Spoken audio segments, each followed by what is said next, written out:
çiçəklər solar, amma o çiçək canı olana kadar ölüb kurumayınca dəfalarca açar.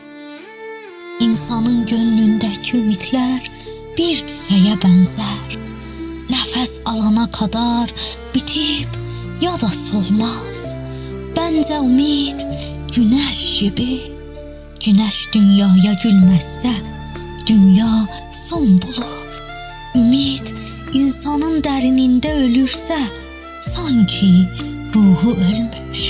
پژمرده میشن گلا، ولی اون گل نمیمیره و خشک نمیشه تا وقتی که زنده است بارها و بارها شکوفا میشه. امیدهای دل انسان به گلی میمونه تا زمانی که نفس میکشه نمیمیره یا پژمرده نمیشه.